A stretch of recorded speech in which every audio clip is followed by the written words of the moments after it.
A 4-hour drive on Interstate 71 was the trip that Jackson Fry and the St. Xavier Bombers took to Case Western Reserve University to take on Daniel Chalup and the St. Ignatius Wildcats in the third installment of the Paul Waymer-Meyer Cup. Hello everyone, I'm Dave Takacs, alongside me Adam Noga and Alex Carl, and despite the discrepancy in these two teams' records, it's a game that's been played very closely the last couple of years. Yeah, and despite the Cats' 1-7 record this year, they've played some pretty close games against really tough competition. And their offense and defense could get it clicking today to secure another win. And I think it's shaping up to be another close game because you take a look at the Bombers, their defense is excellent, but their offense hasn't scored over 30 points in a game. So a lot of their games have been low-scoring affairs where it's been fairly close, a couple of losses for Elder and Moeller, a couple of games in the middle of their season. But I think you look down the stretch in this one, there's a good chance this one is a low-scoring close game. Now we'll go ahead and look at our impact players. First for the Wildcats, it's going to be Owen Colwell.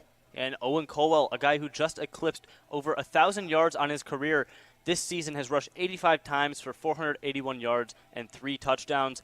He's an integral part to the St. Ignatius offense in that big running game. And we'll go ahead and look over at St. Xavier, and it's going to be a defensive side, and it's going to be Kobe Clapper. Yeah, Kobe Clapper is going to be an integral part to stopping this Wildcat running game, especially since he is that strong side linebacker. Usually those guys stout in stopping the run. Leading tackler on this Xavier squad, 61 tackles, 5.5 TFLs there. Notre Dame commit. It's a big part of this St. Xavier defense and a big part of trying to stop the Wildcats offense tonight. Well, don't go anywhere. Kickoff is next here on the Rock Entertainment Sports Network. And welcome back to DeSanto Field. Tonight's game brought to you by Cleveland Home Title, your trusted partner for smooth real estate transactions across Ohio. Visit clevelandhometitle.com and connect with alumnus Bill Craighead, class of '92, to learn more. And also by Kolix Jewelers. Looking for that perfect gift or stunning jewelry? Kolix Jewelers in Westlake has top quality gems, watches, and bridal collections. Family owned and operated for over 70 years. Visit them just south of Crocker Park or online at kolixjewelers.com. So with that, we'll get into our keys to the game first for the St. Ignatius Wildcats. Yeah, and tonight for St. Ignatius, they're going to have to start fast. Take advantage of Xavier's 4-hour trip up to Cleveland from Cincinnati. Just get it going on the ground, utilize Colwell. Also, they got to limit the explosive plays. It seems like every game they get burned by a big play, and it comes back to bite them in the end. If the defense can stop the offense, or the Xavier offense, getting a big play early in the game, it'll help them. Also, they got to contain the quarterback. Jackson Fry loves to run on the ground when he sees open space in front of him, loves to take those free yards.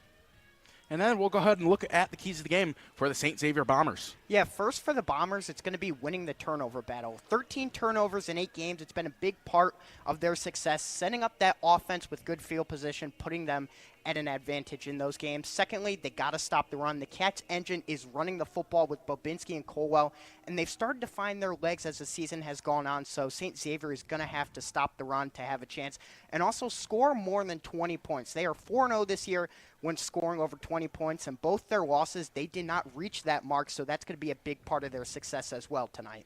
And statistics are important. We'll go ahead and look at our tail of the tape first for the Wildcats. Yeah, the Wildcats this year, 1-7 record, albeit they play some tough competition. 17.8 points offensively as opposed to 32 points against on the defensive end.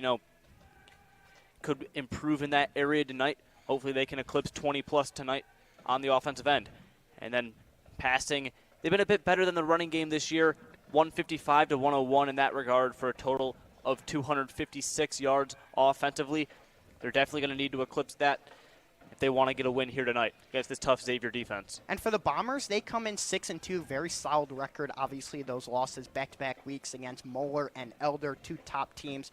Just around 20 points a game, just under that at 19.6, so right at that threshold that they need to win.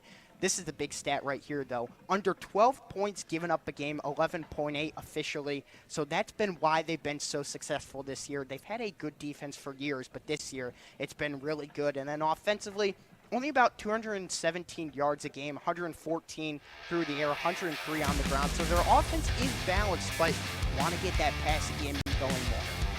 Well, don't go anywhere. Kickoff right here next on the Rock Entertainment Sports Network.